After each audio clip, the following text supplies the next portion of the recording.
प्यारे दोस्तों नमस्कार। और बिना समय गंवाए हुए हिंदी संस्मरण विधा के प्रश्न पढ़ते हैं। चलिए बढ़ते हैं और पढ़ते हैं। संस्मरण विधा के प्रवर्तक कौन माने जाते हैं? संस्मरण विधा के प्रवर्तक पदम सिंह शर्मा को माना जाता है। पदम सिंह शर्मा के रेखा चित्र किस में संकलित हैं? पदम पराग में संकलित हैं पदम सिंह शर्मा के रेखा चित्र। अनुमोदन का अंत संस्मरण रचना किस लेखक की है? महावीर प्रसाद द्विवेदी की है अनुमोदन का अंत संस्मरण रचना। बोलती प्रतिमा संस्मरण रचना के लेखक का नाम बताइए। पंडित श्री राम शर्मा की रचना है, 1937 में प्रकाशित।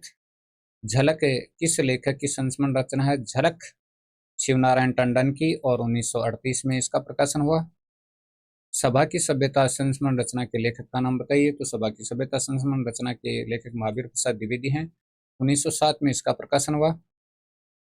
पदम सिंह शर्मा के संस्मरण किस रचना में संग्रहित हैं? प्रबंध मंजरी में संग्रहित हैं पदम सिंह शर्मा के संस्मरण। नेक्स्ट, हिंदी की प्रथम संस्मरण रचना किसको माना जाता है? हिंदी की प्रथम संस्मरण रचना प्रताप नारायण मिश्र नाम का जो संस्मरण है उसको माना जाता है। रामवृक्ष बेनीपुरी जी की संस्मरण रचनाओं का नाम बताइए। तो रामवृक्ष बेनीपुरी जी की संस्मरण रचनाएं हैं माटी की मूर्तें 1946 में प्रकाशित, गेहूं और गुलाब 1950 में प्रकाशित, और मील के पत्थर 1957 में प्रकाशित। लाल तारा है वो 1938 में प्रकाशित। प्रताप नारायण मिश्र संस्मरण की रचना किसने की? प्रताप नारायण मिश्र संस्मरण की रचना बाल मुकुंद गुप्त ने की थी। ठीक है दोस्तों, हिंदी का प्रथम रेखा चित्र किसको माना जाता है? बोलती प्रतिमा को हिंदी का प्रथम रेखा चित्र माना जाता है। बोलती प्रतिमा रेखा चित्र की रचना किसने की? बोलती प्रतिमा रेखा चित्र उसकी रचना पंडित श्री राम शर्मा ने की थी। हरिओद नामक संस्मरण के रचयिता का नाम बताइए। हरिओद नाम का संस्मरण किसने लिखा? बाल मुकुंद गुप्त ने लिखा था हरिओद नाम का संस्मरण। महादेव वर्मा के संस्मरण रेखा चित्र रचनाओं के नाम बताइए। संस्मरण और रेखा चित्र रचनाओं के नाम। तो पथ के साथी 1956 में प्रकाशित, स्मृति की रेखाएं 1947 में प्रकाशित, मेरा परिवार 1972 में प्रकाशित। पथ के साथी 1956 में, स्मृति की रेखाएं 1947 में, मेरा परिवार 1972 में, और अतीत के चलचित्र 1941 में प्रकाशित। जंजीरें और दीवारें किसकी संस्मरण रचना है? जंजीरें और दीवारें किसकी संस्मरण रचना है? तो ये रामवृक्ष बेनीपुरी जी की संस्मरण विधा की रचना है। जिंदगी मुस्कुराई संस्मरण रेखा चित्र रचना के रचनाकार का नाम बताइए। जिंदगी मुस्कुराई संस्मरण रेखा चित्र रचना के रचनाकार कन्हैयालाल मिश्र प्रभाकर हैं। वे दिन वे लोग किस रचनाकार की संस्मरण रचना? वे दिन वे लोग किस संस्मरण वे दिन वे लोग किस रचनाकार की संस्मरण रचना है? शिवपूजन सहाय की रचना है वे दिन वे लोग। दीप जले शंख बजे रेखा चित्र रचना के रचनाकार का नाम बताइए। रेखा चित्र रचना के रचनाकार कन्हैयालाल मिश्र प्रभाकर का ये रेखा चित्र विधा की रचना है। स्मृतिबोध किस रचनाकार की रचना? किससे नहीं, किस रचनाकार की रचना है? शिवपूजन सहाय की रचना है स्मृतिबोध। माटी हो गई सोना रेखा चित्र के रचनाकार का नाम बताइए। कन्हैयालाल मिश्र प्रभाकर की रचना है माटी हो गई सोना। शिकार नामक संस्मरण रेखा चित्र के लेखक का नाम बताइए। शिकार नाम का संस्मरण रेखा चित्र किसने लिखा? पंडित श्री राम शर्मा ने, 1936 में इसका प्रकाशन हुआ। टूटा तारा किस रचनाकार की रचना है? राधिका रमन सिंह की रचना है टूटा तारा। टूटा तारा राधिका रमन सिंह की, 1940 में इसका प्रकाशन हुआ। क्या गोरी क्या सांवरी संस्मरण, क्या गोरी क्या सांवरी संस्मरण रेखा चित्र के लेखक का नाम बताइए। तो देवेंद्र सत्यार्थी का ये संस्मरण रेखा चित्र है। डॉक्टर नगेंद्र के संस्मरण रेखा चित्र का रचना का नाम बताइए। डॉक्टर नगेंद्र के संस्मरण रेखा चित्र रचना का नाम चेतना के बिंब। चेतना के बिंब डॉक्टर नगेंद्र की संस्मरण और रेखा चित्र रचना है। 10 तस्वीरें जिन्होंने जीना जाना संस्मरण रेखा चित्रों के लेखक का नाम बताइए। 10 तस्वीरें और जिन्होंने जीना जाना संस्मरण रेखा चित्रों के रचनाकार जगदीश चंद्र माथुर हैं। जिनके साथ जिया संस्मरण रेखा चित्र के लेखक का नाम बताइए। जिनके साथ जिया संस्मरण रेखा चित्र अमृतलाल नागर के ये संस्मरण रेखा चित्र हैं। हम हसमत किस रचनाकार का संस्मरण और रेखा चित्र है? हम हसमत संस्मरण और रेखा चित्र कृष्णा शोभती का, और 1977 में इसका प्रकाशन हुआ। संस्मरणों के सुमन रचना के रचनाकार का नाम बताइए। संस्मरणों के सुमन रचना के रचनाकार डॉक्टर राम कुमार वर्मा है, और 1982 में इसका प्रकाशन हुआ था। वन तुलसी की गंध रचना के रचनाकार का नाम बताइए। वन तुलसी की गंध फणीश्वर नाथ रेणु की रचना है, 1984 में इसका प्रकाशन हुआ। औरों के बहाने रचना के रचनाकार, औरों के बहाने रचना के रचनाकार राजेंद्र यादव, 1981 में प्रकाशन। मेरे अग्रज मेरे मित्र, मेरे अग्रज मेरे मित्र रचना के रचनाकार का नाम विष्णु प्रभाकर और 1983 में प्रकाशित। छोटे बड़े दायरे रचना के रचनाकार चंद्रगुप्त विद्यालंकार, 1984 में इसका प्रकाशन हुआ। लखनऊ मेरा लखनऊ, लखनऊ मेरा लखनऊ रचना के रचनाकार और इस रचना के रचनाकार मनोहर श्याम जोशी, 2002 में इसका प्रकाशन हुआ। अपनी निगाह में रचना के रचनाकार, अपनी निगाह में रचना के रचनाकार कमलेश्वर और 1982 में इसका प्रकाशन हुआ। कुछ संस्मरण रचना के रचनाकार यशपाल की रचना, 1990 में प्रकाशन। 30 दिन मालवीय जी के साथ रचना के रचनाकार हैं रामनरेश त्रिपाठी जी। कुछ यादें कुछ बातें रचना के रचनाकार हैं अमरकांत। कुछ यादें कुछ बातें, जिनकी याद हमेशा आती रहेगी रचना के रचनाकार, जिनकी याद हमेशा आती रहेगी रचना के रचनाकार अमृत राय और 1992 में प्रकाशित। वे देवता नहीं, वे देवता नहीं रचना के रचनाकार राजेंद्र यादव की रचना है वे देवता नहीं।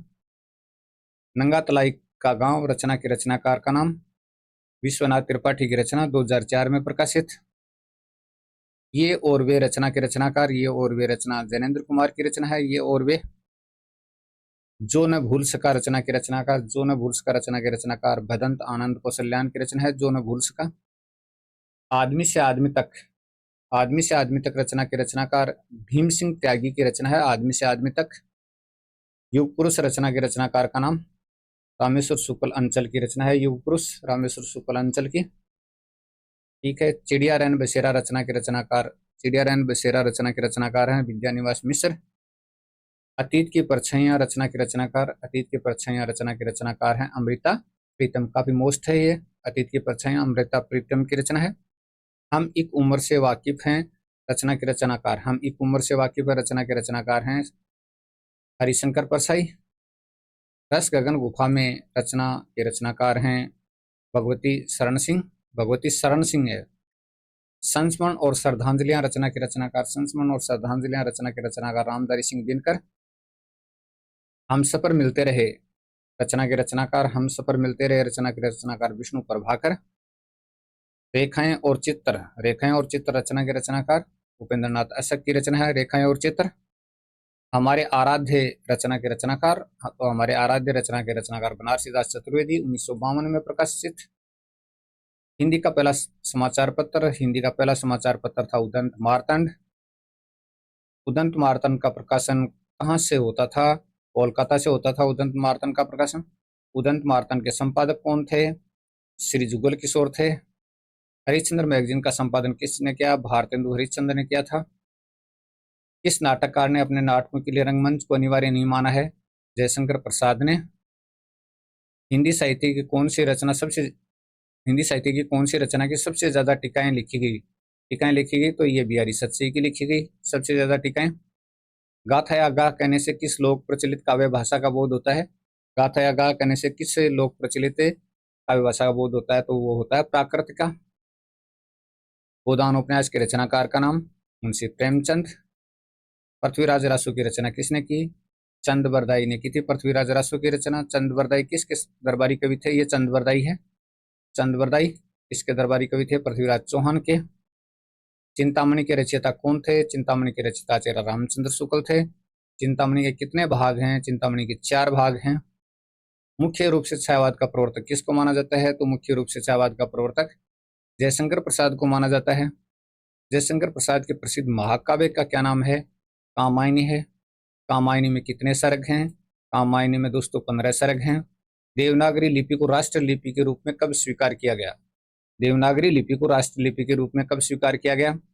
14 सितंबर 1949 को। तुलसीदास जी का ज्योतिष संबंधी ग्रंथ कौन सा है? तुलसीदास जी का ज्योतिष संबंधित ग्रंथ रामाज्ञा प्रश्नावली है।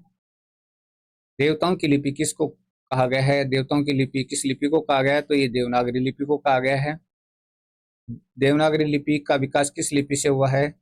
ब्राह्मी लिपि से हुआ देवनागरी लिपि का। देश का पहला राष्ट्रीय हिंदी संग्रहालय कहाँ स्थापित किया जा रहा है? आगरा में। दुआ कोश के रचयिता कौन है? दुआ कोश के रचयिता सरपा हैं। निराला के राम तुलसीदास के राम से भिन्न और भभूति के राम के निकट हैं। ये कथन है। निराला के राम तुलसीदास के राम से भिन्न और भवभूति के राम के निकट हैं, ये कथन है वो डॉक्टर रामविलास शर्मा का है। पंच परमेश्वर कहानी के लेखक, पंच परमेश्वर कहानी के लेखक मुंशी प्रेमचंद हैं। पूस की रात कहानी के लेखक, पूस की रात कहानी के लेखक प्रेमचंद हैं। पल्लव नामक रचना के रचनाकार, पल्लव रचना के रचनाकार सुमित्रानंद पंत हैं। प्रेमचंद के अधूरे उपन्यास का नाम मंगलसूत्र है। प्रभात फेरी काव्य संग्रह के रचनाकार, प्रभात फेरी काव्य संग्रह के रचनाकार नरेंद्र शर्मा हैं। प्रकृति का सुकुमार कवि, प्रकृति का सुकुमार कवि सुमित्रानंदन पंत। प्रेम पचीसी कहानी संग्रह के रचनाकार, प्रेमचंद का कहानी संग्रह है प्रेम पचीसी। बिहारी किस राजा के दरबारी कवि थे? बिहारी जयपुर नरेश मिर्जा राजा जयसिंह के दरबारी कवि थे। मतीराम किस राजा के आश्रित कवि थे? बूंदी नरेश महाराज भाव सिंह के आश्रित कवि थे। बैताल पचीसी के रचनाकार कौन थे? बैताल पचीसी के रचनाकार सूरती मिश्र थे। प्रेम सागर के रचनाकार का नाम बताइए। प्रेम सागर लल्लू लाल जी की रचना है। भारत के प्रथम राष्ट्रकवि कौन थे? भारत के प्रथम राष्ट्रकवि श्री मैथिली गुप्त थे। भारतीय संविधान में हिंदी को दर्जा दिया गया है, राजभाषा का दर्जा दिया गया है। भूषण का लक्षण ग्रंथ कौन सा है? लक्षण और अलंकार ग्रंथ शिवराज भूषण है भूषण का। भूषण किस रस के कवि थे? वीर रस के कवि थे भूषण। मजदूरी और प्रेम निबंध के रचनाकार का नाम बताइए। मजदूरी और प्रेम निबंध के रचनाकार सरदार पूर्ण सिंह हैं। महादेव वर्मा की किस रचना को ज्ञानपीठ पुरस्कार मिला? महादेव वर्मा की यामा रचना को ज्ञानपीठ पुरस्कार मिला। मैथिल कोकिल किसको कहा जाता है? मैथिल कोकिल विद्यापति को कहा जाता है। मेला अंचल आंचलिक उपन्यास के लेखक कौन थे? तो फणीश्वरनाथ रेणु का उपन्यास है मेला अंचल। रस मीमांसा ग्रंथ के रचनाकार आचार्य रामचंद्र शुक्ल का ग्रंथ है रस मीमांसा। रसिक प्रिया के रचनाकार का नाम? केशवदास की रचना है रसिक प्रिया। रंगभूमि उपन्यास के रचनाकार, रंगभूमि उपन्यास के रचनाकार मुंशी प्रेमचंद हैं। राग दरबारी उपन्यास की रचना किसने की? श्रीलाल शुक्ल ने की थी राग दरबारी उपन्यास की रचना। राजभाषा आयोग के प्रथम अध्यक्ष कौन थे? श्री बाल गंगाधर खेर थे। और भारत के तत्कालीन राष्ट्रपति डॉक्टर राजेंद्र प्रसाद ने भारत के संविधान के अनुच्छेद 344(1) में प्रदत्त शक्तियों का प्रयोग करते हुए 7 जून 1955 को श्री बाल गंगाधर खेर की अध्यक्षता में आयोग का गठन किया। इस आयोग में 21 सदस्य थे। ठीक है, इस आयोग में 21 सदस्य थे और 7 जून 1955 को इसका गठन किया गया और प्रथम अध्यक्ष बाल गंगाधर खेर थे। रामचरितमानस की भाषा कौन सी है? अवधी भाषा है रामचरितमानस की। रामचरितमानस में कितने कांड हैं? 7 कांड हैं। हिंदी का प्रथम उपन्यास परीक्षा गुरु। हिंदी का प्रथम एकांकी एक घूंट है। हिंदी की प्रथम पत्रिका संवाद कौमुदी। हिंदी का प्रथम कवि सैरपा। हिंदी के प्रथम गद्यकार लल्लूलाल। हिंदी के प्रथम गीत लेखक का नाम विद्यापति। प्रथम गीत लेखक कौन है? विद्यापति। हिंदी का प्रथम दैनिक समाचार पत्र कौन सा था? दैनिक समाचार पत्र सुधा कृष्ण। अतीत के चलचित्र रचना की रचनाकार महादेव वर्मा की रचना अतीत के चलचित्र। अपभ्रंश काव्य में कृष्ण काव्य के प्रणेता कौन माने जाते हैं? ऋषभदंत। अपभ्रंश भाषा के प्रथम व्याकरणाचार्य का नाम आचार्य हेमचंद्र। अशोक के फूल निबंध संग्रह के लेखक आचार्य हजारी प्रसाद द्विवेदी। अशोक के फूल आचार्य हजारी प्रसाद द्विवेदी। आंशु काव्य संग्रह के रचनाकार आंशु काव्य संग्रह के रचनाकार जयशंकर प्रसाद। आत्मजयी काव्य संग्रह के रचयिता कुंवर नारायण। आत्मनिर्भरता निबंध के लेखक बालकृष्ण भट्ट ने लिखा था आत्मनिर्भरता निबंध। आधुनिक युग की मीरा किसे कहा जाता है? महादेव वर्मा को। आधुनिक युग का चारण किसे कहा जाता है? रामधारी सिंह दिनकर को। रामायण कथा की रचना किस